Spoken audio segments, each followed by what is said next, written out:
2022, we got the moisture, beans took off again after the dry spell. What we found was that late termination, delayed maturity, increased grain moisture, and also increased lodging. So here's a pictorial representation. So on the left there, you see a plot split, planting green versus, this way, planting green versus the control. We took maturity ratings and found that, yeah, we delayed maturity by about 7 days. That's huge if you've got a really tight window for harvest like we do in the state of Wisconsin.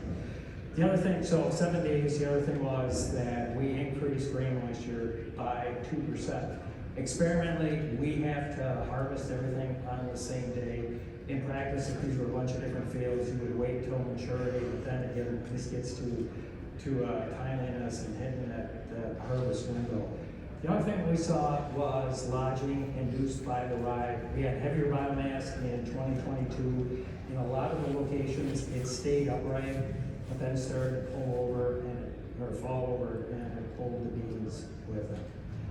All right, the upshot, my conclusion. We have demonstrated tremendous potential to suppress these glyphosate-resistant or tolerant weeds with the planting grain system, with the way we managed our termination.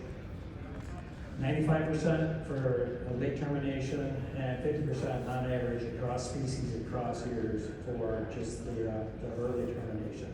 That's huge. Remember with the early termination, we also saw a yield increase. I guess I didn't mention that. With the early termination, we saw on average a 2.5% yield increase, which is a financial gain. This could be a key component of resistance management, and this gets to reduced populations when you do make the applications post-emergence. And if you can get away with just one, it's going to be cheaper, but also less chemical applied to fewer weeds, less potential for resistance development.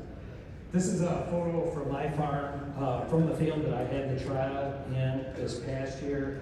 I planted green, planned to terminate based on moisture conditions. It turned dry. I got concerned. I went to terminate. I opened up the field in the evening when the wind died down. I thought I'd come back the next day, finish up, locked out for 8 days.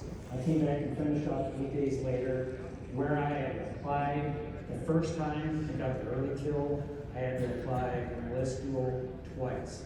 Where I had the later termination just once. And that's only an 8-day difference in management. That leads to our point that the yield loss is unacceptable, the suppression is great. We've got the polar extremes. We need to paint the middle. So we know the yield potential declines, we know that suppression increases. Our next generation of work is going to look at filling in the gaps between generate response curves so we can find that sweet spot.